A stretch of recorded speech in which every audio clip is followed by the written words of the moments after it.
हम बाहर खड़े होकर के दर्शन करते हैं। पद्म पुराणकार बताते हैं पवित्रारोपण के विधान में, पवित्रा जो आरोपण करते हैं ठाकुर जी के श्रीकंठ में, उनको जो फल प्राप्त होता है वही फल दर्शन में भी है।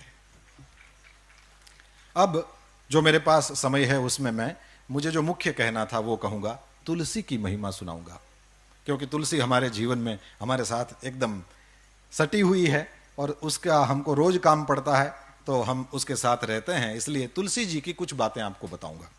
लिखा है शंकर भगवान के मुख से ये तुलसी महिमा बताई गई पद्म पुराण में।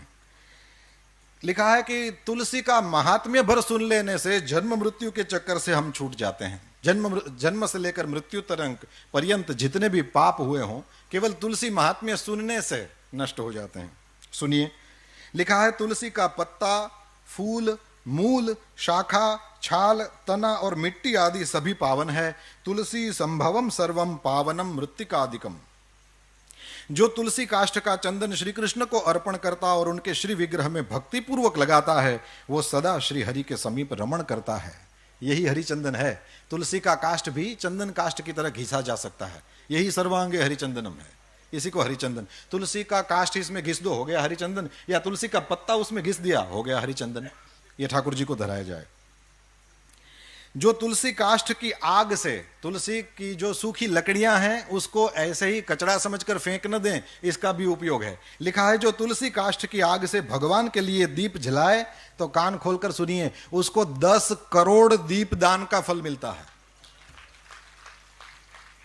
जो ब्राह्मण तुलसी काष्ठ की अग्नि में हवन करते हैं उन्हें एक एक सिक्त अर्थात भात के दाने में अथवा एक एक तिल में अग्निष्टोम यज्ञ का फल मिलता है, जिस यज्ञ के कुंड में तुलसी का एक छोटा सा काष्ठ डाल दिया जाए।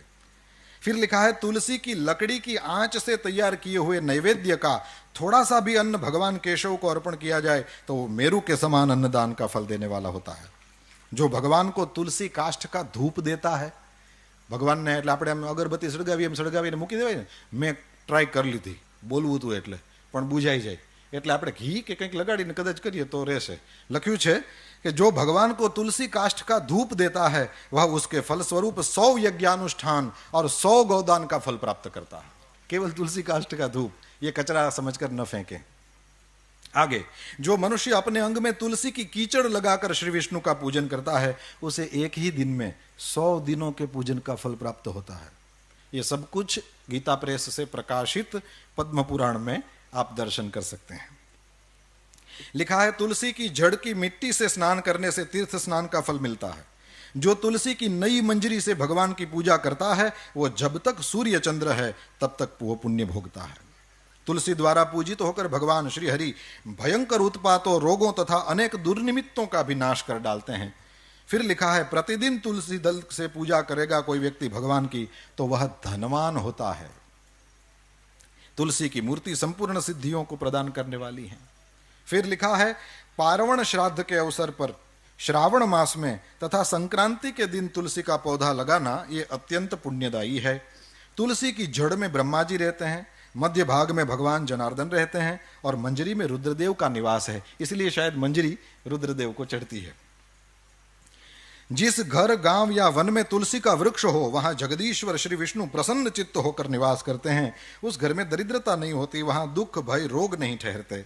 जहां तुलसी की सुगंध लेकर हवा चलती है वहां की 10 दिशाएं और 4 प्रकार के जीव पवित्र हो जाते हैं।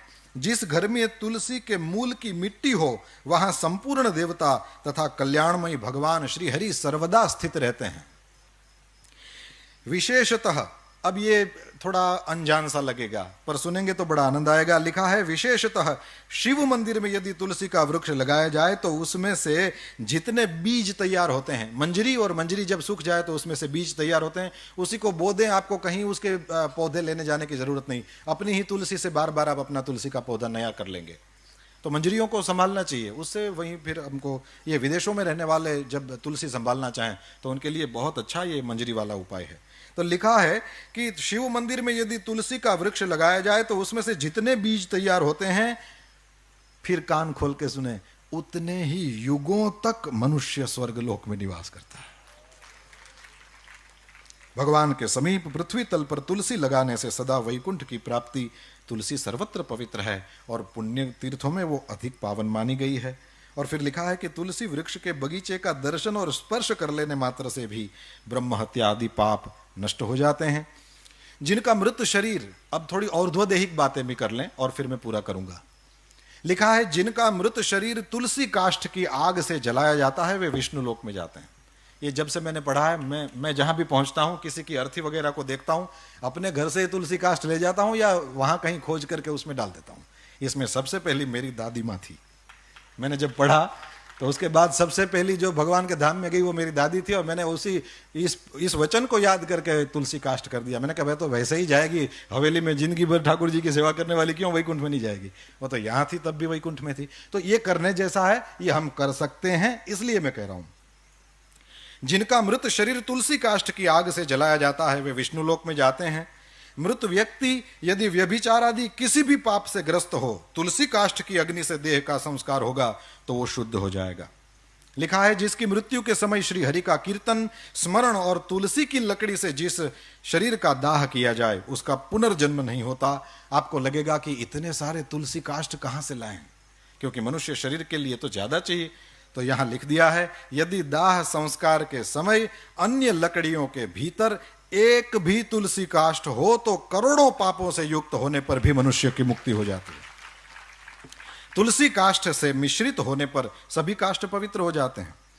वैसे श्मशान में यदि कभी जाना हो तो लिखा है कि श्मशान का वो जो मृतक अग्नि है, चिता जब जलाई जाए तो मृतक जो अग्नि है उसमें से जो धुआं उठता है, वो धुआं यदि स्पर्श कर जाए तो लिखा है कि जन्म भर किया हुआ पुण्य खत्म हो जाता है। अब यहां और कुछ लिखा है, यदि तुलसी का स्पर्श करा दिया जाए तो क्या होगा। लिखा है जिस अग्निशाला या श्मशान में घी के साथ तुलसी काष्ठ की अग्नि प्रज्वलित होती है वहां जाने से मनुष्यों का पातक भस्म हो जाता है। उसमें पुण्य भस्म हो जाने की बात है, यहां पाप भस्म हो जाने की बात आई। तुलसी काष्ठ की अग्नि से मृत मनुष्य का दाह होता देख क्या होता है, बोले विष्णुदूत ही आकर उसको वैकुंठ में ले जाते हैं। वो करोड़ों जन्मों के पापों से मुक्त होकर भगवान विष्णु को प्राप्त करता है। जो मनुष्य तुलसी काष्ठ की अग्नि में जलाए जाते हैं उन्हें विमान पर बैठकर वैकुंठ में जाते देखकर देवता उनके ऊपर पुष्पांजलि चढ़ाते हैं। ऐसे जीव को देखकर भगवान विष्णु और शिव संतुष्ट होते हैं, और लिखा है श्री जनार्दन सामने जाकर हाथ पकड़कर अपने अक्षरधाम में ले जाते हैं। और फिर पिंडदान की बात, पिंडदान में लिखा है कि तुलसी दल को मिलाकर पिंडदान करने से 100 वर्ष तक पितर तृप्त रहते हैं। यह तो किया ही जाता है। तुलसी वन की छाया में पितरों को तर्पण करना चाहिए। वहां किया हुआ पिंडदान लिखा है पितरों के लिए अक्षय होता है। और 260वां अध्याय, इसमें समुद्र मंथन की कथा है, और समुद्र मंथन की कथा में नई बात लिखा है महालक्ष्मी जी प्रकट हुई, फिर चंद्रमा प्रकट हुए, और पद्म पुराण का वचन है कि चंद्रमा प्रकट हुए जो हम सबके मामा हैं। पद्म पुराण में लिखा है कि चंद्रमा हम सबके मामा हैं। ये केवल हमारी दादियों से सुना हुआ नहीं है, पुराण भी इसके साक्षी देता है कि चंद्रमा सबके मामा हैं। अब मैया है महालक्ष्मी जी, श्री जी, और मामा हो गए ना। और फिर लिखा है कि इनके बाद समुद्र मंथन से भगवान श्री हरि की पत्नी तुलसी जी प्रकट हुई, जो परम पवित्र है और संपूर्ण विश्व को पावन बनाने वाली है। जगन माता तुलसी का प्रादुर्भाव श्री हरि की पूजा के लिए ही हुआ है। और सच में कभी भी श्री हरि का दर्शन करिए, मंगला के बाद जब ऋषि कुमार ठाकुर जी को सजा देते हैं पुष्पों की मालाओं से, तो उनके चरणों का फिर दर्शन नहीं होता। वो इसलिए नहीं कि नहीं कराना चाहते, लेकिन इसलिए कि उसमें तुलसी से वो दोनों चरण अच्छा देते रहते हैं। अंत में श्री राजेंद्र दास जी महाराज के द्वारा सुनी हुई एक बात कह करके पूरा करूंगा। उन्होंने कहा कि तुलसी जी क्यों इतनी ज्यादा चढ़ाई जाती हैं। बोले इसलिए चढ़ाई जाती हैं कि तुलसी की जो मंजरी होती है, उस मंजरी में सफेद छोटे छोटे फूल होते हैं, उसमें से कोई सुगंध आती है। मैंने तो कोशिश करी, लेकिन मेरी इस प्राकृत नासिका को उसमें से कोई गंध नहीं मैं प्राप्त कर सका। उतना पता नहीं मेरा पुण्य नहीं होगा, पर उसमें से जो सुगंध आती है, महाराज जी ने कहा, श्री राजेंद्र दास जी महाराज ने कहा कि वही सुगंध श्री राधा जी, श्री श्री जी के शरीर से आती है, और इसलिए ठाकुर जी को तुलसी जी ज्यादा पसंद है।